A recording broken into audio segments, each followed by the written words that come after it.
Parents et amis, avec Gilles Parent.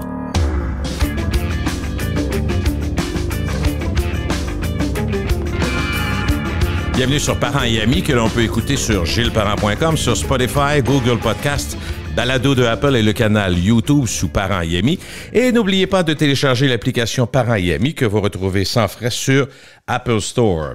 Ce matin, j'ai invité Simon Saint-Hilaire. Bonjour Simon. Bonjour Gilles. Il est conférencier, formateur et l'ami des entrepreneurs depuis près de 30 ans maintenant. Avec lui, on va continuer de décortiquer le monde du travail, les nombreux défis liés aux mutations multiples dans son processus organisationnel. Il y a beaucoup de choses dans l'air. C'est pas ennuyant, Simon. Moi, je trouve ça absolument C'est une période fascinant. faste, hein? Ah, écoute, te souviens-tu de notre premier podcast lorsqu'on a parlé du télétravail? On disait, ben Il y a écoute, 15-20 ans. 15-20 ans, exactement. Et on était, on était vraiment en avance sur notre temps. Et on se disait déjà à ce moment-là que les prochaines années allaient bouger beaucoup. Il allait y avoir des mouvements. C'était pas parfait. Non. Hein, puis, souviens-toi, on avait utilisé le départ du fugitif. C'est quand c'est arrivé, la COVID était annoncée, puis la fermeture. Et là, on se rend compte que les gens réalisent les impacts positifs, négatifs, les impacts sur les employés eux-mêmes, sur les corporations. Il y a des gens qui se soulèvent de part et d'autre. Il y a des gens qui étaient au début défavorables à ça, les employés. Puis là, aujourd'hui, ils disent non, je ne retourne plus au travail, je ne retourne plus au bureau. Il y a de la nouvelle argent qui est disponible pour eux autres. Un luxe de vie, franchement, une capacité extraordinaire. Alors, les compagnies sont confrontées à ça. C'est que là, ils se rendent compte que le télétravail est bon pour un paquet d'industries, mais il y a des industries dans lesquelles ça peut être néfaste. Alors, certains tentent de reculer ou de reculer à cassette. Ce qui est drôle, Simon, c'est qu'on se rend compte que quand tu es forcé, la pandémie nous a forcé à faire du changement, forcé à se réorganiser, forcé à bouger vite, on est capable de le faire. Ça prouve bien des choses sur ce qu'on a connu depuis 40 ans et sur les possibilités, bien qu'on peut être inquiet de ce qui s'en vient. Il y a une possibilité. On se rend compte qu'il y a eu la période où on était forcé de rester à la maison, on s'est tout installé, télétravail. Après ça, on s'est dit, on va pouvoir rester là-dedans. La pandémie est devenue un peu moins présente, moins de restrictions. Fait que là, on s'est dit, le travail hybride peut-être. Puis là, finalement, les employés qui ont le gros bout du bâton, si je me fie à ce que tu as dit, puis je pense que c'était ça aussi. Là, on a des compagnies qui commencent à dire, oh là, attention, le party est fini. Là. Peut-être qu'on voudrait redevenir des patrons. Pas toujours facile. Fait que là, on est là-dedans. Là. On est en train de replacer le puzzle. Tout est sur la table. Il y a eu des embauches. On parle de pénurie de personnel. Il y a eu des embauches sans compter, sans réaliser. Ça prend du monde. Puis on a grossi des structures. Là, il y a des gens qui commencent à dire, hey, on a-tu besoin autant de gens qu'on a engagés? Il y a beaucoup de choses qui sont mises sur la table. Ça va être fort intéressant d'en parler encore ce matin. Il faut parler des grandes entreprises parce que souvent, on dit souvent au Québec, on dit quand le gouvernement, je sais que Martin Derico, quand il parle avec nous, il dit, si on veut ramener le monde dans les édifices, il va falloir que le gouvernement le fasse. S'il le fait pas, les autres suivront pas. Donc, l'exemple des grands, dans notre cas, c'est le gouvernement à Québec, dans la région de Québec, entre autres, parce qu'il y a énormément de présence, malgré que ça a déjà été plus grand en pourcentage dans les années 70, il y a quand même un 30-35% qui est de l'appareil gouvernemental. Donc, eux, quand ils prennent une décision, ça va influencer les Desjardins, les Industriels Alliance et les autres, qui sont des grands employeurs. Alors, parlons des grandes entreprises comme Meta, l'ancien Facebook, Amazon, Disney, qui ont annoncé, eux, comme on en parlait d'entrée de jeu, de rappeler des employés au bureau en 2023, sans dire qu'ils ont dit le party est fini. Ils ont comme dit, nous autres, on pense que ça prend un mélange des deux, mais pas juste la maison, ça peut pas marcher. Décision qui intervient après à peu près 2 ans de travail à distance pour la pandémie. Faut que tu nous expliques les impacts de ça. Comment ça arrive? Qu'est-ce que ça va changer? Ben, écoute, d'abord, je crois que c'est Elon Musk qui est responsable de la réflexion qu'on a actuellement. Souviens-toi, au début... Il a forcé les gens à prendre des décisions? Il est arrivé avec son évier, et geste qui m'a pas fait de plaisir. J'ai pas trouvé ça impressionnant, mais c'était spectaculaire. Ça a fait parler. C'était lui. Absolument. Il aime faire parler de lui. Je pense pas qu'il est narcissique, là, mais je le connais pas. Ça lui prend un bon ego quand même. Il y a un ego pas pire. Il a l'air pas si mal là-dedans. En même temps, est-ce qu'on peut inventer des choses comme il l'a fait? Est-ce qu'on peut créer des choses comme il l'a fait sans avoir un certain ego? Ouais. Probablement pas. Faut que tu aies confiance en toi, pas à peu près. Beaucoup. Et puis, mais son geste était frappant, c'était foudroyant. Les gens sont assis, puis là, ils ont dit « Oh, est-ce qu'on aime ça, est-ce qu'on n'aime pas ça? » Et il a dérangé pas juste un parti, il a dérangé tous les employés. Les employés se sont mis à regarder ça, les employés de Twitter, bien sûr, mais les autres ont commencé à critiquer ça. Mais là, tu as le patronat, tu as les patrons, eux autres, qui ont dit « Oh, Oh, pas fou, ça. Il y a peut-être de quoi dans ça. Est-ce qu'on a vraiment besoin de tout notre monde? Est-ce qu'on a vraiment révisé nos besoins en termes de personnel? Puis on a dit on engage, mais finalement, on se rend compte qu'il a diminué sa masse salariale. Actuellement, Twitter, il n'y a jamais eu moins d'employés que ça dans les dernières années. Ils sont rendus à près de 2000 quelques employés. Ça fonctionne encore. J'ai vérifié ce matin. C'est encore ouvert? C'est encore ouvert. Il n'y avait pas l'air d'avoir de gens qui étaient en crise et tout ça. Alors, il y a ça amène une réflexion pour beaucoup de monde de ce côté-là. Et on se rend compte qu'il n'y a pas tard. C'est que des entreprises comme Twitter, qui est encore en développement, en développement et en changement, probablement que tu as besoin d'une plus grande proximité avec ton personnel. Tu as besoin de créer un engouement, de créer une genre de cellule de gens qui sont tissés serrés, qui vont créer, qui amènent des idées, qui vont challenger des idées. Et c'est peut-être moins... Le télétravail est peut-être moins favorable lorsque tu es en période de création.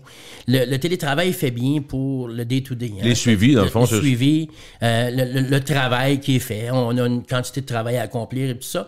Là, ça fonctionne très bien. Mais dès qu'on parle d'un aspect créatif, on se rend compte que ça devient difficile. Alors, on avait en préparation, on avait nos points qu'on voulait faire ressortir. Dans ce cas-ci, est-ce qu'on a une liste de choses qui sont à prévoir? Ah, définitif. D'abord, on se rend compte que les gens vont revoir le télétravail, à savoir, est-ce qu'on ramène tout le monde? Il y a des gens qui ne veulent pas revenir. Il y a des acquis qui sont installés depuis 2 ans. Ben oui. Les gens ont pris cette habitude-là. Il y a des gens qui ont vendu voiture. Il y a des gens qui ont déménagé. Et puis là, la personne a déménagé. C'est vrai, on oublie ça. Ceux qui sont allés au chalet, là, pour de bon. Il y en a plusieurs, Gilles. Puis là, tu leur dis, « Hey, il faut que tu reviennes en ville. » Comment il faut que je revienne en ville? Et on va en parler, mais le marché de l'emploi est en changement actuellement aussi. C'est depuis 2 ans et demi, là, depuis le début de la COVID, on parle souvent comment est-ce que ça a grossi puis comment est-ce qu'il y a des besoins partout à gauche et à droite. Mais là, on se rend compte que les gens, ils vont un petit peu de manière plus parcimonieuse. Il y a des choses, c'est que d'abord, il y a des gens qui vont demander, il y a des entreprises qui vont demander à du monde de revenir au travail, c'est certain. Oui. En les aidant peut-être en même temps. En les aidant, et c'est ça. C'est qu'il faut réaliser justement qu'il y a des choses qui ont été faites, il y a des habitudes qui ont été créées. Alors, les gens vont avoir des espèces de programmes pour aider les gens qui ont des besoins particuliers. Est-ce que tu as des enfants qui ont des enjeux? Est-ce qu'il y a des choses comme ça? Alors, les entreprises sont en train de mettre sur pied des groupes qui vont aider ces gens-là pour dire, un genre d'assistance au retour à la maison. Est-ce que je dois te retrouver? Est-ce que je dois t'aider à te trouver une garderie? Est-ce que ça te permet de ne pas avoir de garderie pendant un certain temps? On parlait de transport. Est-ce qu'on doit revoir des façons au niveau du transport des gens? Alors, fait qu'il y a définitivement des choses, mais les gens vont regarder ces besoins-là, savoir est-ce qu'on peut vous aider au niveau enfant, parents. Il y a beaucoup de gens qui sont devenus des proches aidants aussi pendant la pandémie, on s'en rend compte. C'est vrai. Alors, fait que les compagnies sont au fait de ça. Ils sont conscients que s'ils vont trop raides sans avoir aucune considération. Il avoir beaucoup de réticence, par exemple. Beaucoup de réticence. Et puis là, il y a des gens qui se braquent de part et d'autre. Alors, définitivement que les compagnies vont s'ajuster. Mais dis-moi, pour le temps que tu prennes une petite gorgée d'eau, je vais te dire. Simon, on pense à tout, nous autres aussi. On s'occupe de notre monde. Pourquoi... la question est large, mais pourquoi les entreprises veulent faire revenir les employés? Il faut qu'il y ait des raisons plus que juste c'est moi qui mène. Là, on se rend compte... D'abord, je vais m'en prendre aux employés et aux employeurs par le fait même. Mais la vidéoconférence, c'est fantastique. Je l'utilise au quotidien. J'aime ça. Je suis un maniaque de la bébelle. J'étais très réticent au début. Je me suis adapté. Je me suis ajusté. Et je trouve que je ne voudrais pas revenir en arrière. Et là, tu fais-tu un mélange des deux, selon les clients? J'ai 60-40 actuellement. 60% virtuel, 40%... Ça te convient ou... Beaucoup. OK, parfait. Beaucoup. Qualité de vie exceptionnelle. Okay. Et puis, alors, mais ça me donne du temps pour un paquet de choses que j'aurais pas eu le temps autrement. Mais ce qui est le fun, c'est que toi-même t'observes ce dont tu parles ce matin. Définitif. Mais je suis très conscient qu'il y a des enjeux au niveau le travail. Les gens veulent recréer un travail plus collaboratif qu'on a peut-être perdu. Et quand je dis je m'en prends aux employés, j'ai vu tellement de réunions où les gens ont toutes les caméras fermées. Oui. Et tu peux pas faire ça. Il faut que les employés soient tenus de garder la caméra ouverte. Je veux voir la face des gens, je veux voir leur réaction. Est-ce que je parle tout seul? Est-ce que les gens m'écoutent? Est-ce que tu as besoin de ça dans un contexte de télétravail? Il faut que tu aies l'esprit clair pour ne pas penser qu'il y en a 3 qui font la vaisselle, 2 qui sont... Tu sais, faut que tu sois concentré sur ce que tu fais. Puis il y en a qui font la vaisselle. Oui. Puis, écoute, C'est un atout du télétravail, Gilles, que tu dises, hey, entre deux, il y a des, il y a des gens dans tous les bureaux qui sortent fumer une cigarette. Ouais. Vider la vaisselle, ça prend pas moins de temps. Puis tu peux faire un ça, 4 à 6, mettons, la personne va courir, puis elle se dit, à soir, je reprends mes 2 heures. Certainement. On peut pas penser que tout le monde essaye de flouer patron. Non. Par contre, je comprends que dans une réunion, même c'est la même chose pour les cours scolaires. Ceux qui ont du virtuel scolaire, à un moment donné, les professeurs veulent avoir de l'intervention, veulent avoir de la présence puis du feedback. C'est impératif. Gilles, j'étais avec des clients, puis à un moment donné, il m'a dit, Simon, les gens n'ont pas de caméra. Je dis, oui, ça prend des caméras. Il dit, on n'est pas équipé pour ça, je vous en envoie. J'ai acheté des caméras. Parce que moi, je veux avoir ça, je veux avoir le feedback. Le non-verbal, tu sais comment c'est important dans la communication. Alors moi, je donne une formation, je vois une face qui a une réaction. Il y a un doute. Hey, qu'est-ce qu'il y a, puis en quoi ça te fait hésiter, puis c'est important d'avoir ça. Alors, les employés qui laissent leur caméra fermée actuellement parce qu'ils sont en mou, sont excités, sont bien, puis là, c'est le fun, ils sont pas fins. Ils sont pas fins de faire ça parce qu'ils nuisent à leurs collègues, ils nuisent à la collaboration, ils nuisent également à la cohésion d'équipe. Alors, il faut que les employés gardent les caméras ouvertes, il faut que les patrons soient très rigides là-dessus. Tu peux laisser passer des choses, mais pas ça. Oui, définitif. Ça pourrait arriver, Gilles, que tu me dises aujourd'hui, là, il y a de la visite à Québec ou peu importe.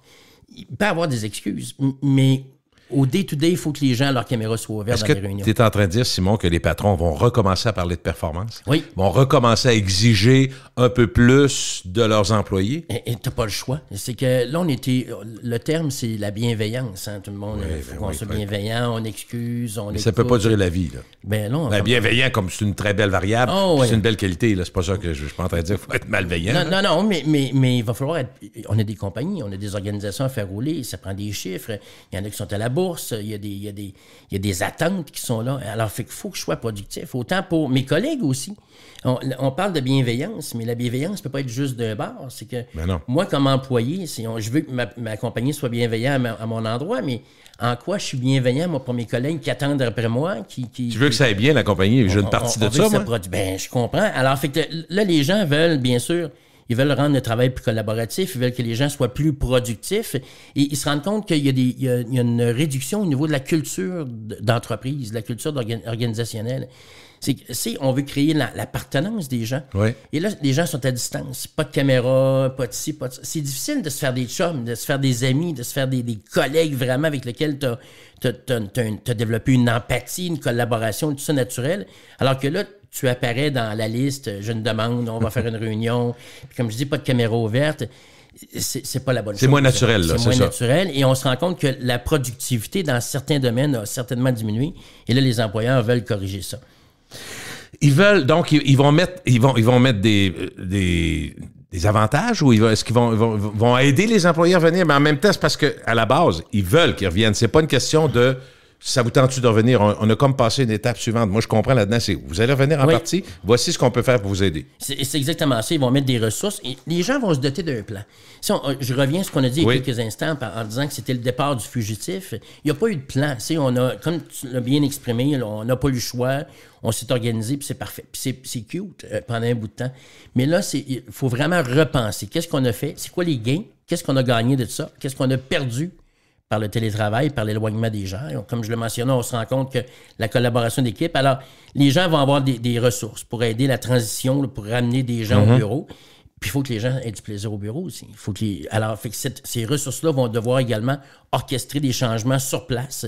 Si les gens reviennent pour arriver dans un environnement où tout est fermé, c'est sombre, il n'y a pas eu de changement au niveau mobilier ou autre, on va avoir des enjeux tantôt. J'ai des amis, tu sais, qui travaillent dans le monde de l'assurance, qui m'ont dit que justement, pendant la pandémie, je pense entre autres à Industriel Alliance sur le boulevard, sur Grande Allée, qui ont fait des rénovations majeures pour l'installation des bureaux, parce que je savais pas que... Je sais qu'il y en a d'autres qui ont dû le faire, mais parce que je connais quelqu'un qui travaille là, me dit non, parce que vous êtes peut-être passé pendant quelques mois, il y avait c'était comme un habillage, comme si c'était de plastique devant la bâtisse, mais c'est parce qu'ils refaisaient la configuration de tous les bureaux pour mettre ça à air ouvert, pour mettre ça à partage, les bureaux qui sont, entre guillemets, anonymes. Tu prends le bureau qui est disponible, tu jases avec ton monde. Donc, c'est une nouvelle philosophie on a profité du moment pour l'installer. Puis c'est une bonne idée. Le cubicule a perdu son lustre. Tu as déjà eu un lustre, lui? Ça a toujours été déplaisant. Mais, un beau beige, là. Mais ça faisait partie d'une culture. C'était là, les gens s'habituaient à ça. T'avais un poste, c'est mon propre cubicule, puis j'ai le droit de mettre une photo sur le muret. Alors, les gens étaient excités. Mais les gens ont développé quelque chose. À la maison, t'as un espace, t'as du mouvement, t'as une liberté que t'as pas à l'extérieur. Puis tu as une intimité aussi. Le cubicule, curieusement, te donne une certaine intimité, mais chez vous, à domicile, tu as une intimité versus tes collègues. Tu contrôles les interventions. Tu peux pas rentrer dans ma bulle rapidement, puis je peux pas rentrer dans ta bulle rapidement. Faut que tu m'invites, faut que tu t'annonces. Alors, là, tu ramènes des gens à toute minute. Là, tu es en train de travailler, puis là, ou tu es en train de travailler dans ton cubicule, j'arrive en arrière, Gilles, il faut que tu me fasses ça. Ou, là, un instant, tu vas te sentir bousculé rapidement. Alors, les gens doivent avoir des ressources là, à ce niveau-là pour les aider. Ce qui est intéressant, c'est qu'en marge de ça, on a eu l'impression, puis tu en as même parlé, toi, dans une dernière intervention qu'on a eue, je pense, en début d'année, tu disais, les patrons ont de la misère à être patrons. Oui. Et là, il y a de plus en plus de journalistes économiques qui disent, attention, ceux qui se pensent indispensables, vous allez peut-être frapper un mur. Parce qu'on a comme poussé un peu trop notre loc en bon québécois. Moi, je crois qu'on a été trop exigeants. Pour des gens qui avaient pas toujours prouvé tout. On a engagé beaucoup de monde. Puis c'est correct. Il faut donner la chance aux gens. Mais là, les gens sont arrivés puis ils se sentaient comme la plus grande invention depuis le pain tranché. Ils étaient tellement désirés. Et on leur a donné des salaires qu'ils n'auraient peut-être pas dû avoir. On leur a donné des avantages qu'ils n'auraient peut-être pas dû avoir. Gilles, souviens-toi plus jeune, si mes parents disaient l'heure d'entrée c'est 10 heures, mais ce soir tu as une permission à 11 heures, c'est bien difficile de revenir après à 10 heures. Et ça fait que tu peux pas donner quelque chose puis l'enlever, là, c'est tough. C'est ça qu'on vit un peu là présentement, oui, beaucoup. C'est ce qu'on voit, parce que là, t'es le méchant. Tu dis à tes employés, ça fait plus. Oui, mais on est heureux, mais ça fait plus. Alors, et ça devient confrontant. Mais il y a une chose, c'est que le marché de l'emploi actuellement est en train de changer. Est-ce que les mêmes emplois sont disponibles? Est-ce que tout le monde est indispensable qu'on va plus le penser? Pas nécessairement. Et là, les gens commencent à s'en rendre compte. Mais ceux qui se pensent indispensables, il y a une autre chose, Gilles, c'est qu'il y a des données qui sont apparues. Dans les derniers mois seulement, il est arrivé de ChatGPT au mois de novembre. T'as-tu regardé ça? Moi, je suis pas sûr que je comprends. Non, je suis sûr que je comprends pas. Okay. Je le vois de plus en plus. J'ai dit, faudrait-tu que je m'arrête là-dessus? T'es-tu arrêté un peu là-dessus? Beaucoup. ChatGPT, donc c'est du virtuel, c'est quoi? C'est un robot conversationnel.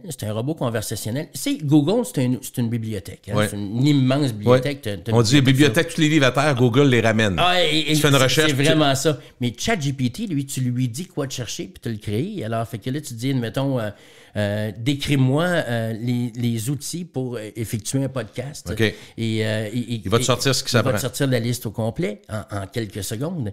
Alors, on se rend compte qu'il y a des emplois qui vont nous confronter. Moi, je peux te dire que dans mon domaine d'expertise, le service à la clientèle va être bousculé d'une manière incroyable. Et les gens actuellement, leur job, c'est de rentrer des données, c'est OK. Ça va quelque chose qui est comme répétitif, par exemple. Tout ce qui est répétitif, ça va disparaître. Et le robot conversationnel, actuellement, peut donner... Moi, je pourrais avoir, sur mon site Internet, je pourrais avoir un avatar qui parle avec l'avatar, on s'entend, c'est un personnage, mais c'est une vraie face. Tu as de la difficulté à voir la différence entre un humain réel, c'est un robot. Et le robot est déjà là. Tu vois, sur chaque site Internet sur lequel tu vas, il y a un robot qui te demande de confirmer que tu es un humain. Hein? C'est quand même fantastique. Alors, fait que là, tu as l'avatar qui est là. Il parle toutes les langues. Il parle toutes les langues. Okay. Il travaille 24 heures sur 24. Il n'est pas syndiqué. Il n'a pas besoin de vacances. Il n'est jamais fatigué. Il n'y a jamais d'enjeu. Il ne peut pas tout faire, mais il peut en faire pas mal. Il ne peut pas tout faire. Puis écoute, on parle de quelque chose qui a moins de 6 mois dans nos vies. ChatGPT est arrivé au mois de novembre. Est-ce que ça va avoir une implication? On va réduire de beaucoup le nombre d'employés nécessaires. Alors, ceux qui se sont sentis indispensables depuis 2 ans et demi... Attention. Moi, si je suis employeur actuellement, je suis employeur. C'est quelque chose sur lequel je me penche actuellement, puis on pourra en reparler si tu veux, mais il va y avoir des métiers qui vont définitivement tomber. J'ai identifié une trentaine de métiers qui vont avoir vraiment des enjeux incroyables, là, où ça va bouger. J'écoutais récemment une entrevue à CBC. Il y a une dame qui a une entreprise de communication, mais spécialisée en relations publiques, qui est originaire de Toronto. Maintenant, elle est à Los Angeles. Elle a un gros marché. Et on lui demandait qu'est-ce qu'il savait comme impact. Elle dit ce qu'on faisait en 48 heures avant, on le fait en 2 heures maintenant. Oh! Gilles, on parle plus d'une amélioration, là. Parce que si tu multiplies les 46 heures sauvées dans une semaine, un mois, une année, un trimestre, ça paraît, là. Ça paraît. Fait que tu as besoin de combien de monde? Mais sauf que ça demeure un véhicule. Ça prend un bon pilote pour le conduire. Oui. Et moi, ça m'amène... inévitablement, parce que je suis journaliste aussi, je pense à tous les côtés, entre guillemets, négatifs. Ceux qui peuvent s'inventer des talents pour écrire des textes, pour faire des devoirs, tu comprends? Parce que ça doit pouvoir faire ça aussi. Tu donnes-y des éléments que ça prend, puis il va te bâtir un texte. ChatGPT a été reçu comme médecin récemment aux États-Unis, a passé un examen. ChatGPT a été admis au barreau dans un certain endroit aux États-Unis. Alors, so he really can fool you. Absolument. et donc, c'est fort. Et ça va avoir un impact sur le nombre de gens que j'en... Alors là, les gens regardent ça, puis ils disent, « Hey, un instant, là, il y a ça. » Et pendant ce temps-là, on a parlé de Meta. Meta s'en vient avec ses solutions. Google s'en vient avec ses solutions. Dans les dernières heures, Elon Musk... Tout le monde s'en va là-dedans, Tout le monde s'en va là-dedans. OK. Alors, et ça, les employés qui écoutent actuellement devraient prendre ça en considération dans leurs demandes, dans leurs exigences, en disant, un instant, moi, je ne reviendrai pas au bureau. Fais attention. Attention, parce que là, ils commencent à avoir des outils qui n'étaient pas là il y a un an. On n'en parlait pas de ça. Moi, ChatGPT, il y a 6 mois, je ne connaissais pas l'existence de ça. Et aujourd'hui, c'est réellement un gros changement. Quand on parle, on a parlé de l'article du Journal des Affaires de Pierre Graff, entre autres, qui parle de ça du côté indispensable. Simon, il faut... En fait, il parle de se sentir valorisé. Qu'est-ce qui est important?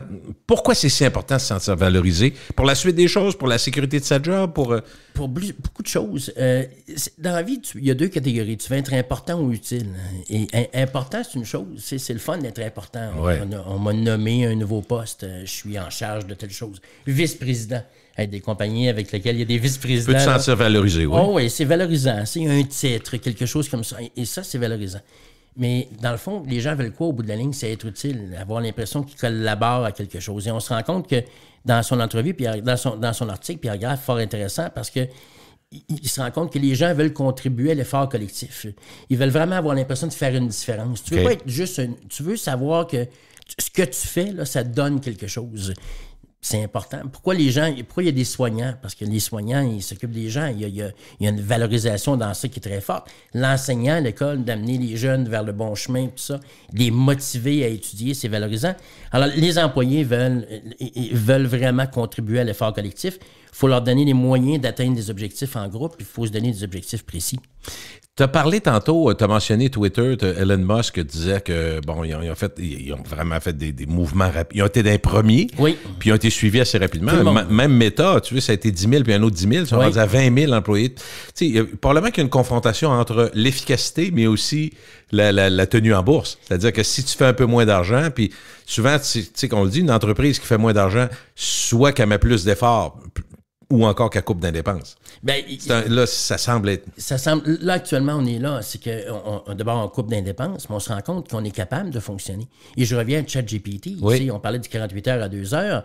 Alors, Elon Musk est conscient de ça. Écoute, quand il a coupé le premier 10%, souviens-toi de la levée de bouclier. C'est épouvantable. Et puis, mais ça a marché. Puis là, quelques semaines après, les autres ont fait pareil. Oui, puis lui, il a envoyé une autre gang après ça. Et c'est ce qu'il fait. Alors, tu le disais, Meta a suivi, Google a suivi Disney.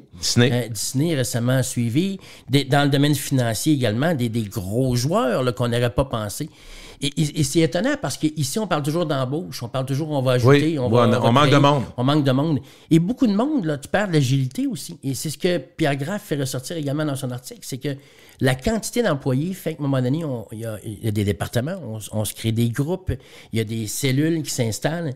Et je trouve que trop de monde ont fini par y perdre l'agilité. C'est des équipes agiles, petites aujourd'hui, qui sont capables de se revirer de bord rapidement. C'est très ce que tu dis, Simon, ça explique peut-être, parce que tu sais, on a le nez dans... On manque de monde, il y a encore des milliers d'emplois à pourvoir au Québec, tout ça, mais les indicateurs, les économistes internationaux nous disent, attention, on va invariablement, plus rapidement que vous le pensez, avoir des taux de chômage qui vont lever, qui vont monter. On voit pas ça là, mais c'est à l'horizon. Avec tout ce que tu nous comptes là ce matin... C'est à l'horizon, c'est certain. Et je reviens... On regarde juste pour le fun de la Ville de Montréal, qui est le plus gros conseil municipal en Amérique du Nord. devant Los Angeles, devant En New nombre? York. En nombre. OK. C'est assez impressionnant. Et récemment, la mairesse Plante... Tellement efficace, hein? Ah, c'est d'une efficacité extraordinaire. Il disait récemment, on a besoin de plus de monde, on a besoin de plus de ressources. On a vu la SAAC récemment, qui engage des firmes externes et tout ça. On voit les gouvernements qui... On a vu pas les scandales, mais toute l'affaire McKinsey et les autres firmes de consultation et tout ça. Coûte très cher. Coûte très cher, mais il n'y a jamais de diminution. Alors, fait que le fédéral a engagé plus de 30 000 employés dans la dernière année. Le provincial a suivi à peu près la même chose. Et tu rajoutes des firmes partout à gauche et à droite. L'efficacité est où dans ça? Alors, fait que tu as ajouté tellement de monde, tu as ajouté tellement de blocs. Alors, fait que Elon Musk nous apprend quoi? Il nous apprend qu'on peut, à un moment donné... faire une diète et puis regarder puis de dire, bon, est-ce que chaque poste est si important que ça? Tout en étant aussi, sinon plus efficace. Définitivement. Puis l'employé est plus occupé aussi. C'est que, à un moment donné, quand tu n'es pas assez occupé, là, tu tombes dans l'une rapidement, tu fais du présentéisme, tu es au travail, mais tu es au travail. Si tu as logué, tu as fait tes affaires, puis tu joues un jeu en même temps, tu as ton cellulaire. Puis ça se fait autant sur les lieux de travail. Ah, ben oui. Et puis jaser le plus longtemps à la machine à photocopieuse, puis à la machine à café, puis c'est bien le fun. Mais quand tu as moins de monde, ben t'es sur le qui-vive tout le temps. Donc, tu es obligé d'interagir les distractions. C'est drôle parce que tu me fais penser à quelque chose. Quand je voyais récemment la cavalcade de compagnies, puis même de gouvernements qui ont dit, nous autres, TikTok, les employés ne peuvent plus aller là-dessus, je me disais, c'est comme s'ils se donnaient bonne conscience. Je dis pas que TikTok, c'est nécessaire au travail, vraiment pas, puis je suis pas là-dessus. C'est pas ça mon point. Je sais que mes enfants, mon plus jeune est là-dessus, c'est sûr. Mais je me disais, ça, c'est une façon aussi parce que, en termes de perte d'efficacité, Facebook, à mon avis, tout aussi, sinon plus, dommageable. Mais là, on parle de TikTok, mais c'est comme si on en faisait, TikTok, vu que les États-Unis font ça, les autres font ça en Europe, nous autres aussi, on coupe. Puis là, le gouvernement fédéral, provincial, municipal, TikTok, c'est fini. Comme si on avait réglé l'utilisation non efficace, non nécessaire des réseaux sociaux, ce qui, à mon avis, est tout à fait faux. Il va y en avoir un autre. Facebook a son fil de cours vidéo comme ça. Google l'a également. Alors, mais ça prenait de quoi identifier. Non, oui, il fallait. C'est comme ça. C'est sûr que ça peut être une distraction. Je doute pas de ça. Non. Mais Gilles, tu fais un souper ce soir, OK? Puis là, après le souper, tu dis, je vais ramasser la vaisselle. Tu te lèves pour ramasser la vaisselle. Il y a toujours quelqu'un qui dit, je vais t'aider. Je sais pas si c'était comme moi. Dans ma tête, je dis, ça y est, ça va retarder. Parce que tout seul, je suis efficace. Ouais. Je remplis mes affaires, je mets ça dans la vaisselle. T'es habitué. Mais là, il y a quelqu'un qui arrive, puis là, tu jases un peu. Tu jases un peu, il est dans ton chemin, puis ça. C'est ça qui est arrivé. On a tellement engagé de monde, on a tellement créé des nouvelles ressources, des nouveaux postes. Pour aider? Pour aider, mais les gens se pilent ses pieds. Ils sont moins efficaces, ils ont moins d'ouvrages, ils se sentent moins utiles. Et on fait le tour à ce niveau-là. C'est intéressant, Simon, de penser aussi, quand on dit vous pensez que vous êtes indispensable, c'est juste une alerte pour les gens. Faites attention, il s'en vient effectivement des mises à pied. Ça ne veut pas dire que tout le monde va perdre sa job. Il s'en vient des moyens efficaces pour faire des travaux qui sont pas nécessairement, qui n'ont pas besoin d'être donnés à des êtres humains, qui vont faire le travail. Prendre les entrepôts. Certains me disent que si tu n'as pas visité, récemment quelqu'un m'a dit ça, si tu n'as pas visité un entrepôt récemment, tu feras un saut. Des endroits où il y avait 70 à 100 personnes, aujourd'hui, c'est des fois c'est en bas de 10. Je ne sais pas si tu es allé visiter des... J'étais récemment chez un groupement de pharmacie. Je ne donnerai pas de nom. Des clients, mettons. Des clients à moi. Et ils m'ont amené dans le pilulier. Ils appellent ça le pilulier. Où on fait le sorting, comme en bon québécois. C'est vraiment ça. Et c'est une bâtisse au complet. Puis il y a du monde qui y travaille. Il y a des règles au niveau de la santé. C'est normal. Ça prend une vérification humaine et tout ça. Mais écoute, Gilles, c'est tous des robots. Là. Ils placent les médicaments le matin. Là. Il y a c'est vraiment là. Ça tombe et puis là, ils mettent, mettons, les Tylenol et tout ça. Puis là, ils savent que telle pharmacie a commandé telle chose. Et puis là, la liste rentre. Inventaire en temps réel, je présume. Inventaire en temps réel. Puis là, il y a des bacs qui passent, les médicaments tombent dedans. Ça va dans une boîte, c'est emballé. Il y a quelqu'un qui vérifie. Gilles Parent, il arrive, il vérifie que la commande est correcte. Family Prix, il va savoir, c'est réglé. L'autre, c'est OK. Et puis, ils font ça, mais ils font également les piluliers pour monsieur, madame, tout le monde. Alors, toi, tes clients. Okay. Alors, écoute, ils ont la photo du patient sur le pilulier. Ils ont, et tout, c'est marqué de la journée, c'est scellé, tout ça. Alors, fait qu'admettons, toi, le lundi, tu as tel médicament. Alors, eux font le pilulier comme ça pour envoyer à leur pharmacien franchisé.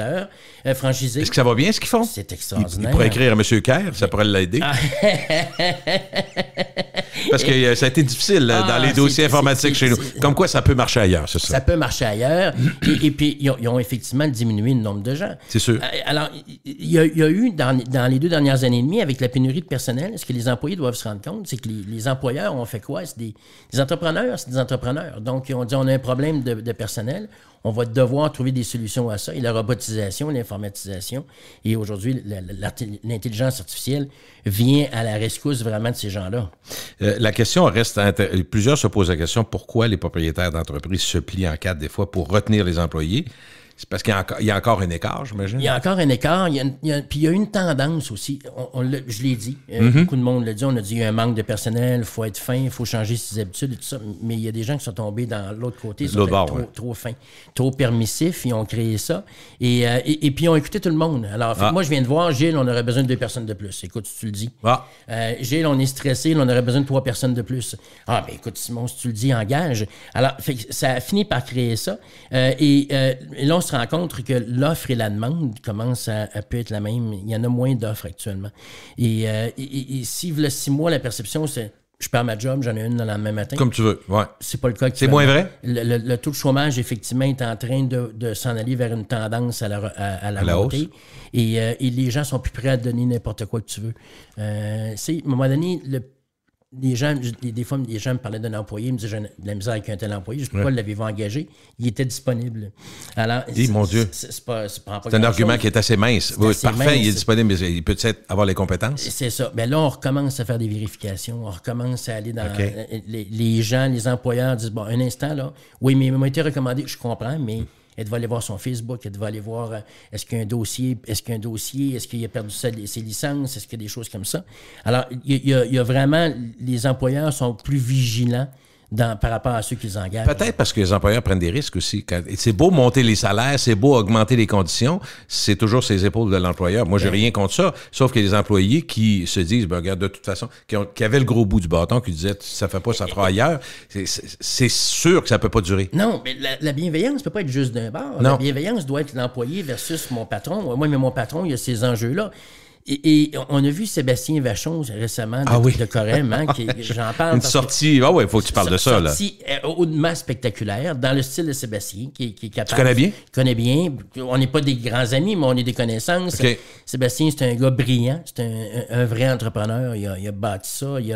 Corem, au début, là, on s'entend, là, c'était pour monsieur, madame, tout le monde, on ne savait pas ce que ça voulait dire et tout ça. C'est devenu une organisation absolument extraordinaire.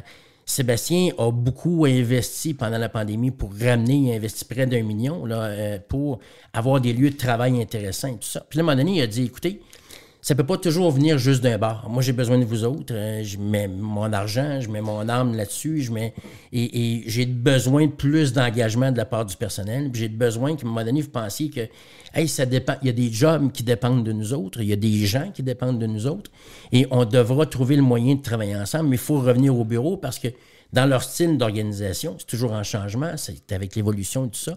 Alors, on parlait, il y a quelques secondes, de la proximité, mais la création de tout ça. Alors, eux se sont rendus compte qu'il y a vraiment des impacts à ce niveau-là. Mais malgré tous les investissements qu'il a fait, il y a encore des gens qui ne veulent pas se présenter et qui préfèrent le confort de leur domicile et tout ça. Puis lui, il dit non, j'ai besoin de plus que ça. Est-ce que les deux côtés ont raison? Il y a peut-être un mi-chemin entre les deux, mais son coup est intéressant, puis il a amené beaucoup de monde à réaliser. Les autres entreprises, les autres patrons, les autres patronnes ont dû être interpellés par ça aussi. Plusieurs ont été très heureux. On a vu les commentaires, mais moi, je suis allé sur les réseaux sociaux suite à son coup d'éclat. On a vu, c'était dans les journaux, dans les différents médias. Et là, tu avais des commentaires des gens, comme on les retrouve toujours sur les réseaux sociaux. Et là, il y a des gens qui disaient que c'était un parvenu, ce qui est absolument pas le cas. Mais parce que là, ils critiquaient, mais on se rend compte qu'eux autres étaient probablement plus du côté de l'employé. Alors que les employeurs disent, enfin, il y a quelqu'un qui en parle.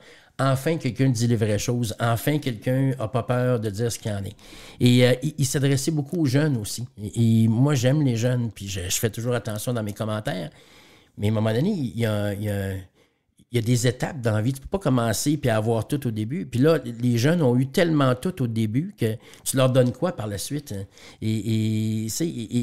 Ça va prendre quoi quoi après? Tu viens de toucher à quelque chose dont tu as parlé il y a quelques minutes. quand on enlève des acquis à quelqu'un ou qu'on leur demande plus, pour eux, ça peut être une façon de voir, mais avant, c'était pas de même. Mais vous étiez tellement fin il y a un an. Là, vous m'en demandez plus. Moi, c'est parce que c'était pas la situation normale. Là. Ça n'arrête pas. Et ça, on a vu les tracances, on a vu tout ça. Puis là, on accommode. Oui, vas-y, les tracances, c'est le fun. Puis oui, mais là, je profiterai du surf après-midi. Là, je suis à telle place. Puis, donc, je vais revenir ce soir, puis je vais me rebrancher demain. Il y a un minimum, à un moment donné. Mais le travail, ça peut pas être juste du loisir. Là. Non. Puis c'est drôle parce que j'aime ça que tu amènes ça. C'est que c'est le fun, le travail, mais c'est encore un job. C'est encore un job. Puis, c'est un gagne-pain, mais c'est... Il y a des gagne-pains. Puis, mais il y a des choses... C'est pas vrai qu'il y a une job qui te plaît à 100%. Tu es propriétaire d'entreprise, puis il y a des tâches qui te déplacent. Non, c'est alors, sûr. Tu as une maison, demain, tu t'achètes une nouvelle maison, c'est la maison de tes rêves, tu es sur le bord d'une rivière, tu as une vue incroyable. Mais tu as de l'entretien qui vient avec. Si on résume ce qui s'est passé avec Twitter, moi, je pense que c'est un axe majeur dans la suite des choses. Ce qu'on retient, dans le fond, c'est qu'il y a des entreprises qui vont être capables de fonctionner avec moins de monde. Si on prend ça en gros, là, c'est un peu ça que je comprends. Donc, moins d'embauche, Et tout tourne ensemble. Tu parlais tantôt des grandes entreprises, le gouvernement qui doit donner l'exemple pour amener les gens dans les centres-villes, dans les bureaux, dans les tours. Donc, c'est moins de gens. Il y a des gens qui seront peut-être tentés de diminuer le pied carré également. Donc, il y a réellement des changements à ce niveau-là. Les gens sont en train de... Ce qu'on me dit, les entrepreneurs actuellement, les compagnies me disent, Simon, c'est pas compliqué, on prend la liste des employés. Et on sait, les gouvernements sont incapables, à chaque fois, les ministres sont interrogés à savoir combien d'employés vous avez dans votre ministère, ne sont jamais capables de donner une réponse.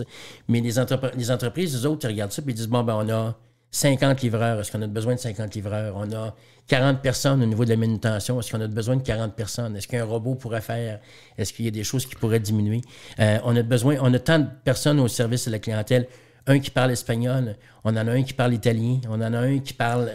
Si on a 8 avec 8 langues différentes, on pourrait savoir une qui fait les 8. Ça devient intéressant. Hein? Alors, si moi, demain, je m'en vais te voir, puis je suis un vendeur, un représentant, puis j'ai une solution, puis je m'en vais te voir, puis je dis, Gilles, tu as 8 personnes qui travaillent à certaines heures, qui sont pas toujours occupées parce qu'il n'y a pas toujours des appels dans leur langue. Et là, je pourrais te proposer une personne qui va pouvoir s'occuper de tout ce monde en même temps. Pas une personne, mais une solution, avec quelqu'un qui va quand même piloter l'affaire derrière. Mais tu viens de laisser aller 6 personnes. Ben vois-tu, les gens d'affaires, les gens d'un PME, entre autres dans le monde de l'agriculture, mais dans le service, tu sais, une des solutions qu'ils ont, c'est l'immigration. Ça, c'est une chose dont on parle pas là, mais qui est importante dans le sens où même mon fils, sa compagnie, ils sont rendus là. Puis, et on parle souvent de l'immigration comme étant un moyen de remplacer les bébés qu'on fait pas, donc la dénatalité. Mais en même temps, si on est totalement honnête, c'est de voir aussi des gens pourvoir des emplois que les Québécois veulent pas faire. C'est pas juste la dénatalité, si on est honnête. Là. Il y a beaucoup d'entreprises qui se disent « Je suis tellement écœuré de m'arracher les cheveux de sa tête, de sacrer à chaque année, parce que je suis pas capable de ramasser mes affaires, de faire ce que j'ai à faire. » Souvent, c'est une période courte. Ceux qui sont en période estivale, c'est des saisons, ça doit se faire. Fait que, tu sais, ça aussi, ça en dit sur ceux qui auront, mettons, qui auront la mauvaise idée de penser que la loi du moindre effort, ça va pouvoir perdurer. C'est pas sûr. Tu comprends? Je suis très d'accord. Puis c'est beau de dire je vais être heureux, puis faut l'équilibre. Tout le monde veut ça. Tout le monde veut ça. Puis c'est correct, là. Mais il y a des choses qui doivent être faites. Il y a vraiment des choses qui doivent être faites. Puis là, on est allé dans la loi du moindre effort. Ça a frustré les seniors, les vétérans dans les organisations. Et donc, ça a créé... Puis, en plus, il était à distance. C'est hallucinant. Alors, comment les gens parlent contre un et l'autre. Et c'est pour ça que, justement, des gens comme ce que Pierre Graff exprime, mais on parlait de Sébastien Vachon, on parle d'Elon Musk, tout ça, on se rend compte qu'il y a des organisations pour lesquelles le télétravail à 100% ne peut pas faire. Non. Et puis, il faut ramener du monde, mais il faut aussi... Puis les immigrants amènent de quoi? C'est qu'ils amènent une volonté. Sont volontaires, sont vraiment volontaires, sont heureux d'avoir une job. Appréciatif, parce que les autres améliorent leur sort, c'est sans trop... Ben, pas sans trop travailler, mais rapidement, là, quand ils viennent de conditions qui sont, je dirais, minimum, dans leur pays, souvent. Là. C'est ça. T'as moins de préoccupations quand t'as eu faim. Quand tu as eu faim, il y a des choses auxquelles tu ne penses pas. Puis ces gens-là ont eu faim. Puis déménager, Gilles, c'est une des choses les plus stressantes dans la vie des individus. Imagine quand tu quittes le pays, quand tu quittes le continent. Tu laisses derrière souvent ta famille. Ta famille. Tu arrives dans un endroit qui ne parle pas ta langue. Tu dois t'installer. Tu n'as pas d'assises. Tu n'as pas de... Ces gens-là ont un courage exceptionnel. Alors, eux voient le travail comme étant une opportunité. Et oui, de sortir de leur famille et de leur situation. Il ne faut pas oublier que s'ils gagnent 10 piastres par mois chez eux, puis qu'ils réussissent un travail à 18-20 piastres de l'heure, où ils font, par exemple, 160-200 $ par jour, Oui. en travaillant beaucoup. C'était Pour eux hallucinant. autres, on le voit pas, là. Faut juste y penser. Ma conjointe, récemment, un de ses collègues a quitté pour retourner dans son pays d'origine. OK. Et puis, elle lui demandait comment tu vas t'organiser. Ben, ce que j'ai gagné les dernières années, là, chez nous, je suis millionnaire plusieurs fois. Il va pouvoir étirer ça sur il dit, des moi, années. Je vais vivre d'une façon, il dit, je vais être un roi là, dans mon pays avec des revenus comme ceux-là. Et j'ouvre une parenthèse, puis si tu me permets. On a vu les Oscars récemment. On a vu des acteurs qui ont été, à un moment donné, qui ont eu un passage à vide important. On a vu Fraser qui a gagné Brendan Fraser, oui. Et celui qui a gagné l'acteur de soutien également dans le film Anywhere, Everywhere. Everywhere, Anywhere, Where? Celle-là, là, Weirdo, le film Weirdo, oui. Hein? Et puis c'est drôle, on se rend compte que ces deux gars qui avaient travaillé ensemble sur Encino Man à l'époque et tout ça, puis ils ont fait de grand état. Mais tu as vu la réaction de ces acteurs-là, comment est-ce que... Pourquoi? Parce qu'ils l'ont perdu, eux autres. Et quand tu as perdu de quoi, après ça, tu l'apprécies davantage. Puis on se rend compte qu'il y a des jeunes qui sont arrivés sur le marché du travail, ils n'ont pas eu à souffrir. C'est arrivé facile. Ils étaient attendus. Avant, il fallait que tu fasses tes preuves. Et là, des jeunes me parlent. C'est le contexte, en même temps. On ne peut pas les blâmer. C'était comme ça, le contexte. Par contre, ce qu'on est en train de dire, c'est que le virage s'installe. Là. Voyez-le. C'est ça que tu dis, dans le fond. C'est certainement ça. On a tellement voulu être fin, là. Et un petit peu comme un couple qui se sépare. Hein? Tu veux pas faire au début, tu veux pas faire de discipline parce que tu ne vois pas tout le temps tes enfants, tu es une semaine sur deux, tout ça. Tu vas être fin? Tu vas être fin, mais d'être fin, ça donne pas toujours ce que tu aimerais que ça crée. Alors, c'est important. Puis Elon Musk va... autant il aurait été critiqué, d'après moi, va être vu comme étant celui qui a changé la patente. On a parlé de toutes les expressions nouvelles, les nouvelles tendances, les traquances, on en a parlé tantôt, mais là, il y a le Bare Minimum Monday. Quand on comprend un petit peu l'anglais, c'est comme dire on va faire juste ce qu'il m'a demandé, dans le fond, c'est un peu ça? Écoute, on parlait de bienveillance. Encore une fois, ça part de quelque chose comme ça. Okay. Les gens disent la vie va vite. Le lundi, tu devrais prendre ça easy parce que là, les gens sont stressés de recommencer le lundi. Et c'est drôle parce que les créateurs ont toujours des bonnes justifications pour créer ça. Alors, ce qu'ils disent, c'est non, c'est pas travailler moins fort, c'est de choisir. On va prioriser. Donc, le lundi, tu devrais faire juste ce qui est essentiel. Okay. C'est quoi qui est essentiel, Gilles? Dans la vie, il y a ce qu'on peut, ce qu'on veut, puis ce qu'on doit faire. Puis on le fait pas toujours dans cet ordre-là. Moi, des fois, le samedi matin arrive, puis là, je dis « Hey, je suis en congé. » Ce matin, je pourrais faire le ménage. Oui. Je devrais faire le ménage, mais je ne veux pas faire le ménage. Et alors là, il y a des employés qui veulent décider ce qu'eux est prioritaire. Alors moi, je vais identifier ce qu'ils disent, c'est prends 3-4 tâches, identifie ça, la priorité, puis aujourd'hui, ne fais que ça. Ah, mais c'est bien beau, mais toi, tu as peut-être d'autres priorités qui dépendent de moi et tu peux ne pas avoir identifié ça comme étant une priorité. Donc, toi, tu vas attendre que moi, je décide que ça devienne prioritaire. Et puis là, ils disent, faisant pas trop, prends des pauses prolongées. Faut que tu commences ta semaine. Faut pas te brûler. Exactement. Donc, dans le fond, initialement, c'est qu'ils ont réalisé que les fins de semaine sont courtes, les gens sont bousculés. Puis là, ils arrivaient le lundi au bureau, puis là, ils étaient fatigués, puis là, ils commençaient mal la semaine. Donc, il y a quelqu'un qui a eu cette idée-là fantastique en disant, bien écoute, on va ralentir la patente. Alors, le lundi, ça devient une zone tampon. C'est la journée où ce que tu remets... Ça commence surtout le mardi, dans le fond. Le lundi, c'est entre-deux. Le lundi, c'est ça. On vient... La journée exploratrice, c'est l'école. On présente le plan de travail, puis ça va être ça, les cours et tout ça. Et donc, les gens vont effectivement en faire moins. Et ce qu'on se rend compte dans ça, c'est que pour les gens qui le pratiquent, pour eux autres, c'est normal.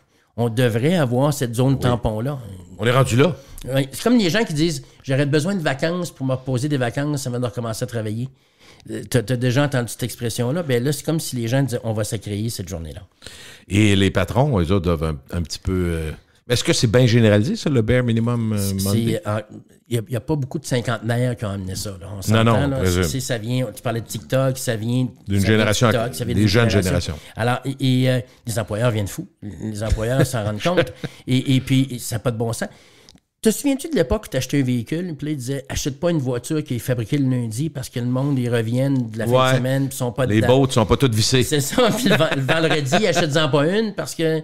Ils ont hâte de finir. Hâte de partir, puis des fois, ils ont... Oui, je me rappelle de ça. Mais là, il te reste 3 jours par semaine. Ça n'a pas d'allure. Et là, on est déjà dans une situation difficile. On est déjà dans une situation, des fois, où effectivement, il y a encore des enjeux de personnel et d'organisation. Puis moi, je te dis, Gilles, le lundi, là, demande-moi-en pas trop. Non. Fais pas de réunion. Puis vendredi, déjà, j'ai le minding week-end, fait que Ça ne dérange pas. Le vendredi après-midi, on va oublier ça. Puis le jeudi, pas trop l'après-midi, parce qu'on commence à un petit 5 à 7. Ça. J'ai un client récemment... Non, mais quand tu y penses, c'est un peu fou. Là. C'est un peu fou. Mais là, les gens disent que les avantages sont nombreux. Ah oui, c'est quoi les avantages? Les avantages, c'est que les gens ils peuvent plus facilement être relax pour partir la semaine, sont dans des meilleures dispositions, sont moins stressés. Ils vont être moins malades, c'est sûr. Moins malades et puis tout ça. Et les gens vont apprécier ça davantage. Mais tantôt, est-ce qu'on aura besoin du Tuesday également pour se remettre du lundi? Là, ça va être... C'est pour ça que je voulais t'en parler de ce mouvement-là, parce que ça démontre une chose, c'est que les valves ont tellement été ouvertes qu'il y a des gens qui ont l'impression qu'ils peuvent demander absolument n'importe quoi et que l'employeur n'a pas le choix. Puis sais-tu quoi? Pendant un certain temps... Ça a été vrai. L'employeur n'avait pas le choix. Puis l'employeur, il est devenu résilient, puis il a dit, on n'a pas le choix, on va payer ce que ça coûte. Et j'étais à l'extérieur de Québec la semaine passée, je voyais un bar laitier. Ma première entreprise que j'ai eue, moi, c'était un bar laitier en 89. Et je voyais un bar laitier, puis c'était marqué employé recherché pour la nouvelle saison, salaire débutant à 25 $ de l'heure. Pour faire des cornets. Un cornet, là, pour spinner un cornet. Là, et là, je m'imagine le compétiteur de ça, mais après ça, je m'imagine le casse-croûte et je m'imagine l'hôtel qui est à côté. Puis tu disais, eux autres vont donner 25$. Moi, je peux te donner 16, mais non. Ben, c'est ça. Alors, il y a eu cette obligation-là. Ouais. L'autre chose, c'est qu'à une époque, les gens ne parlaient pas de salaire. Aujourd'hui, les gens exposent leur salaire, expriment leur salaire et tout ça. Donc, puis avant, les gens n'affichaient pas le salaire. C'est vrai. Salaire à discuter. Ça devient un attrait aujourd'hui, des grosses... Ben écoute, t'as des camions, tu sais, des camions de livraison, je disais ça, j'ai fait noter à ma blonde l'autre jour, je dis, vois-tu, un gros camion de livraison IGA, là. Oui. Sur le côté, c'est marqué « Nous embauchons ». Nous embauchons. Et c'est pas des fruits, des légumes, des coupes de viande, là. C'est des 35 pieds, là. Nous embauchons. C'est quelque chose. Puis il n'y a pas le choix. Puis on le voit sur la vanne. Oh oui, oh oui. Des vannes qui sont mis dans les champs avec « Nous embauchons » avec un numéro de téléphone ou un site web. Et c'est ça que les gens doivent se rendre compte actuellement, c'est que c'est beau de demander, là, mais à un moment donné, les gens vont avoir tellement demandé que les employeurs vont s'organiser. Puis pas juste ça. On pourra pas tu sais, parce qu'au plan humain, on va dire ça n'a pas de bon sens de penser qu'on va mettre des robots à la place des êtres humains. Parfait. Mais si on pousse notre lock un peu trop, on ne pourra pas reprocher au patron d'avoir pensé des solutions plus permanentes. C'est certain. On pourra pas. Je suis un employeur actuellement, puis on me demande des choses comme celle-là. Je dis, on va arrêter. On va arrêter, là, je vais trouver des nouvelles solutions. Et puis, je suis pas contre le fait qu'on dise, OK, on va étaler des choses. Là, je comprends la préoccupation des gens dans ça, mais est-ce que c'est une bonne idée? Moi, je te jure que c'est pas une bonne idée. Et on va se retrouver dans le mur. Et on est en train de créer aussi une stigmatisation versus un groupe d'individus, un groupe d'âge d'individus. Les employeurs voient ça puis ils disent, ah, les maudits jeunes. Et ça, c'est dramatique. C'est dramatique pour la société, mais pour les entreprises. On a parlé un petit peu tantôt, mais il y a Valérie Lesage, la journaliste du Journal de Québec, Journal de Montréal, qui a mis en évidence, en lumière, que la pandémie avait mis à l'épreuve l'esprit d'équipe. Oui. C'est difficile de soutenir, de construire l'esprit d'équipe en période pandémique. Là, ça devient une autre variable. Donc, est-ce que le retour partiel, au moins, au bureau, ça vise à pallier ça? Ça vise à pallier ça. Ça vise également là, à créer un nouveau sentiment d'appartenance que les gens ont perdu. Okay. Tu sais, le fameux cliché, j'ai le logo tatoué sur sa poitrine, puis il n'y en a plus beaucoup de tatoués. D'abord, il y a beaucoup de monde tatoué, mais dans le cœur, c'est le cœur. Exactement, mais j'ai pas vu beaucoup d'entreprises. J'ai vu des merci la vie, puis namasté, puis toutes sortes de choses comme ça, mais dans les faits, on veut bien sûr améliorer le sentiment d'appartenance, ramener une cohésion d'équipe également, et on se rend compte que la motivation et la collaboration des travailleurs on a payé cher. Ouais. Alors, les gens veulent ramener cet élément-là. OK. Est-ce qu'on a des moyens pour favoriser les interactions sociales? Est-ce que le présentiel est la seule solution? Ou... Non. C'est un mélange? C'est un mélange, mais ça en prend du présentiel. On se rend compte que le manque de contact physique rend plus difficile la communication non-verbale, entre autres. On s'est rendu compte de ça. Et puis, d'où l'importance d'ouvrir les caméras. Et les employés qui écoutent, là, doivent prendre cette habitude-là parce que c'est un des éléments qui va faire en sorte que les employeurs, à un moment donné, vont dire « ça fait ». Je t'écœurais de parler tout seul, tout le monde au bureau.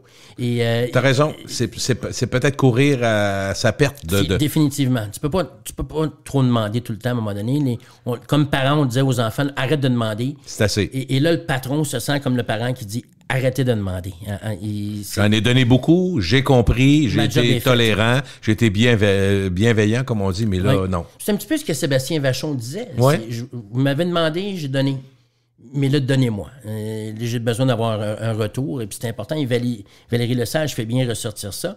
Écoute, on se rend compte qu'il y a des façons. Hein. D'abord, on veut organiser des événements sociaux, autant en virtuel qu'en présentiel. Tu peux organiser des choses en virtuel. Ça peut être d'abord plus d'appels vidéo. Là, les gens vont dire non. Pas encore plus. Mais c'est pas un appel vidéo comme c'est Gilles, je t'appelle, puis comment ça va?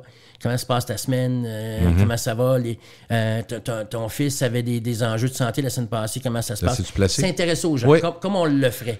Oui. Alors, et ça, de vraiment mettre ça là, pour dire, je prends 15 minutes avec mon monde, puis on jase, puis on parle pas de business. C'est juste, parle-moi de toi. Et ça crée quelque chose. Discussion informelle en ligne aussi. Il y a des gens qui vont vraiment dire on va faire une machine à café virtuelle. On a vu ça. Il y a des gens qui s'organisent. Mais j'aime ces idées-là parce que ça sous-tend aussi que, Simon, de toute façon, malgré ce que les patrons veulent faire, du 100% présentiel, ça va être difficile. Du 100% en ligne aussi. Ça va être difficile aussi. Travaillons mieux chacune des possibilités. C'est ça que tu dis, dans le fond. C'est tellement important. Des jeux en ligne, des activités de team building en ligne également, il y a ça. Il y a des organisations qui font des jeux d'évasion. Je ne sais pas si tu as vu ça. Oui, défi évasion. Oui, ben là, il y a des choses comme ça en ligne qui se font. Alors, fait que tu peux organiser un jeu, vraiment un team building. Tant que c'est pas la prison de Québec, là. Hein? Moi, mais il manque de personnel, ils peuvent pas prendre tout le monde. Alors, mais d'avoir des activités comme ça, puis ça crée le fun aussi. Le fun a un peu disparu dans le virtuel et ça c'est vrai, pareil. Cet aspect-là, il faut ramener le fun. Alors, fait que d'avoir des activités comme celle-là, et je dirais que aussi, ça donne l'opportunité aux travailleurs de se connaître. Ça prend par contre des objectifs clairs et précis, atteignables, c'est important. Et il faut donner des feedbacks réguliers aux employés. Avant, là, mettons qu'on travaille ensemble, Gilles, puis là, mettons qu'on, je sais pas, on fait de la création là, de quelconque, puis là, tu dis, j'ai parlé au client, Simon, dans tout, good job, une tape sur l'épaule, puis good job, Simon, il est content. Il est super content, puis ça. On n'a plus ça aujourd'hui. On n'a plus ça. C'est des bonhommes sourires. C'est parfait, un bonhomme sourire, mais il manque de quoi. Alors, il faut créer des choses. On se rend compte que les gens veulent avoir des feedbacks réguliers, mais ils veulent avoir un soutien technique et logistique aussi, ce qu'il n'y a pas eu à beaucoup d'endroits. J'attends ça du service technique, j'ai pas reçu ça. Ça devient nécessaire. Parlons un peu on va regarder un petit peu les heures. On a beaucoup parlé des heures d'ouverture. Toi-même, tu disais, j'arrive à quelque part, oups, ça ferme de bonne heure, ça ouvre de bonne heure, les centres d'achat. Fait que, il y a eux aussi, dans le fond, le service à la clientèle, puis le service donné au public sont en remue-ménage aussi, là. Je sais pas où on en est rendu. Tu as beaucoup de clients dans les PME. Beaucoup de commerce dans les PME. Beaucoup de clients dans les PME. D'abord, j'en veux aux PME pour plusieurs choses. À un moment donné, la pénurie de personnel, là, on peut pas toujours utiliser ça pour dire que ça va pas bien. Il y a des gens qui ont le même discours depuis 2 ans et demi. Gilles, tu as un chien, même ton chien n'a pas juste une sorte de jappage. Tu sais, tu peux pas toujours japper la même affaire. Alors, fait qu'il faut s'organiser pour être plus créatif de ce côté-là. Puis l'autre affaire aussi, c'est que le commerce de détail, là, c'est pas fancy, mais c'est le fun.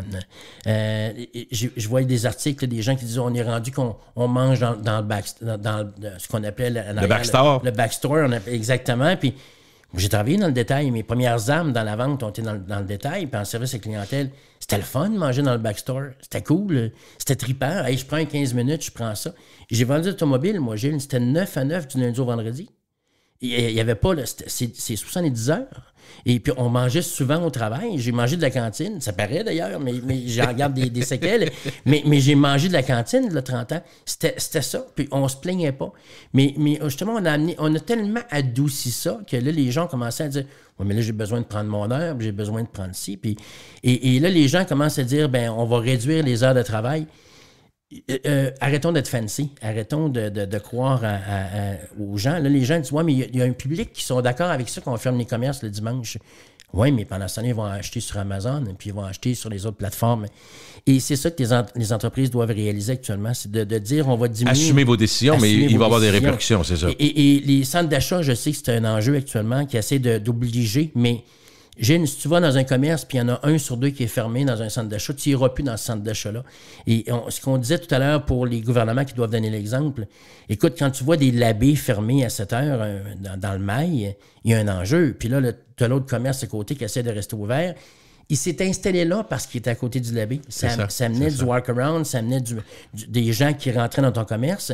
Et là, le labé est fermé, c'est une locomotive que tu as besoin pour ton centre d'achat. Et je dis labé, ça peut être Non, ça peut être n'importe quel autre, je comprends. Ça peut pas être ça. Alors, il y a une réalité. Là, des gens me disent, ouais, mais le nettoyeur est plus ouvert le lundi. Bon, okay, c'est correct, c'est le nettoyeur. Mais le nettoyeur, je peux pas le faire nettoyer mon linge en ligne. Si? Alors, ils ont ce luxe-là. Mais toute organisation qui a de la compétition en ligne, tu n'as pas les moyens de réduire tes heures, Gilles. Il faut que tu aies des heures d'ouverture, il faut que tu sois disponible. Le drame que les patrons vont avoir, c'est que souvent, ils sont obligés de les faire eux autres, même s'ils manquent d'employés. Oui. Ça. Mais ça s'est vu. N'importe qui a tenu un dépanneur, il a dit, si tu veux faire de l'argent à un dépanneur, il faut que tu travailles. Ta blonde aussi, puis les enfants aussi. Parce que tu fais qu'engager, puis tu as le cigare, les 2 pieds sur le pouf, c'est sûr que ça fait pas une scène. Là. Je me souviens d'avoir lu un article sur Pierre Sévigny par rapport au Tim Hortons. Oui. Il est là à 4 heures du matin, puis c'est lui qui t'accueille. Alors, je reviens au niveau du commerce de détail, c'est que j'en veux aux employeurs qui n'ont pas revu leurs locaux, la façon de faire les choses, comment on circule, comment le service est donné aussi. La formation est importante. Est-ce que je suis capable de servir plus d'un client à la fois, tout en donnant un bon service? Est-ce que je suis capable de bien diriger mon client? C'est important. Est-ce que la personne va passer 1h30 dans mon magasin? Pendant ce temps-là, j'ai 20 personnes qui sont sorties en disant il n'y a pas un bon service. Il y en a un qui sort de là en disant j'ai eu un bon service. Le vendeur m'a accordé 1h30, mais oui, mais tu en as 18 qui sont partis.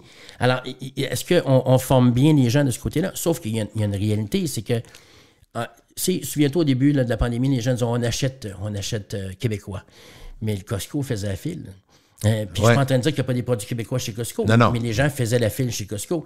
Et c'est cute de dire j'achète québécois, puis j'achète. Mais quand monsieur, madame, tout le monde va à l'épicerie, quand monsieur, madame, tout le monde va au magasin, il pense encore à sa poche, il pense encore à ce qu'il paye, ce qu'il va avoir. Il va avoir une efficacité, tout ça. Alors, tu n'as pas le droit de réduire tes heures d'ouverture actuellement. Il faut se souvenir pourquoi les heures d'ouverture sont ce qu'elles sont. À la fin des années 80, on est vers 88-89, on est en crise économique. Il y a un dénommé Gérald Tremblay, que tu connais. Oui, très bien. L'ex-maire de Montréal, mais qui était le ministre du Travail à ce moment-là, du Commerce.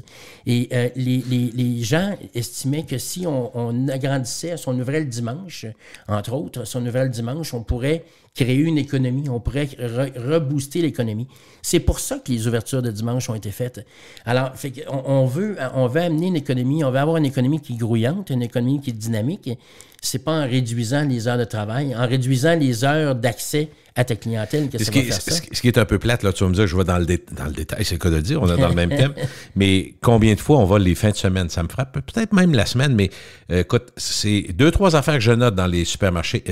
Après pandémie, c'est peut-être pire. Tu arrives souvent, parce que dans la pandémie, qu'il y avait le dos large, on disait, ben là, ça arrive que des tablettes sont vides, puis ils n'ont pas eu le temps d'y remettre, ou les gens font des provisions trop grandes. Mais là, tu te ramasses avec des produits qui sont pas là, mais tu sais, des produits usuels, là, d'un fromage, du beurre. C'est vrai, il n'y a plus de beurre. Comment ça qu'il n'y a plus de beurre? Mais là, on n'a pas eu le temps d'en mettre. Parfait. Mais souvent, si vous faites prendre dans une épicerie, vous cherchez un produit particulier parce que vous faites une recette particulière. Mais tu sais, pas particulier, c'est compris, mettons, dans une sauce spéciale, une sauce mirin, mettons, asiatique. Tu demandes ça à un employé, d'abord, trouve un employé. Puis l'employé qui est là, souvent, c'est quelqu'un qui est pas un employé qui connaît le magasin. Il fait, tu sais, tu comprends? Tu vois ça chez Home Depot. Je veux pas lancer la pierre à personne, mais on se rend compte, Canadian Tire, moi, ça me frappe. Il y a tellement de stock là. 87 000 produits différents. Bon, je rentre là, puis je dis, mon Dieu, t'es mieux organisé que moi. Là, je jase avec quelqu'un, je dis, avez-vous telle affaire? La réponse qui me dit, ça doit. C'est hallucinant. Quand tu y penses, je dis, attends un peu. Je comprends que c'est des grosses entreprises, je comprends qu'il y a un problème personnel, je comprends qu'ils peuvent pas se mettre à genoux me trouver mes affaires, mais je me dis, mais mon Dieu, on tolère ça aujourd'hui. Au moins, réponds-moi pas ça. Non, ben on arrête. Dis, on va aller à l'ordi, je vais le trouver. OK, bon, oui, OK. Un effort. J'ai déjà mentionné, le service à la clientèle, une des conséquences majeures au mauvais service, c'est le manque d'effort du personnel. C'est pas grave que tu ne saches pas. Venez avec moi, monsieur, on va l'apprendre ensemble. Ben oui. Moi, Gilles, tu rentres dans un commerce... Je vais suivre. Moi, s'il me dit, on s'en va à l'ordi, je vais voir si on l'a. Tu viens me voir, puis tu dis, monsieur, avez-vous de la sauce mirin? Puis là, je dis, monsieur, je vous avouerai, je commence aujourd'hui. Permettez-moi de faire la recherche avec moi. Et puis, on va le trouver ensemble. On va être indulgent. Tu vas être super content. Tu vas dire, j'ai rencontré un gars qui était donc fin. Hein? Puis, mais non, là, on se donne plus d'efforts. Et ça revient à ce qu'on disait tantôt, c'est qu'ils ont l'impression que c'est pas grave, il va en avoir d'autres jobs. c'est ce que les gens doivent commencer à réaliser, c'est qu'il va y en avoir d'autres jobs. Il y a un retournement qui se fait tranquillement. Ce ne sera pas toujours vrai. Et est-ce que c'est 1 an? Est-ce que c'est 2 ans, 3 ans? On va retomber à des taux de chômage qui vont être acceptables. Et là, on va en vouloir aux gens qui ont opté pour de la robotisation, qui ont opté pour l'intelligence artificielle. Et on va se retrouver dans le trouble. Et pour moi, de réduire les heures d'ouverture, c'est une grave erreur. Et quand les gens, quand les chambres de commerce disent on a sondé le public, ils sont favorables à ce qu'on ferme le dimanche. Dans un sondage, là, tu peux répondre n'importe quoi, mais le même monsieur qui a répondu « oui, tout le monde devrait se reposer le dimanche », c'est cute, ça paraît bien dans une discussion. Quand il va avoir besoin de quelque chose, il va chercher une place. Hein? Il va chercher une place. Alors, à un moment donné, il faut que tu sois dans le trafic. Alors, c'est pour ça que je dis, souvenons-nous pourquoi on a amené ça, pourquoi c'était important quand on a changé les heures d'ouverture. Et soyons conscients que si on change de l'autre bord, on risque de se retrouver dans le trouble rapidement. Monsieur Simon, merci beaucoup. Ça a été le fun. Merci, Gilles. Une belle petite chronique sympathique. À bientôt. Une heure de bonheur avec Simon Saint-Hilaire. Merci, Simon. Au revoir.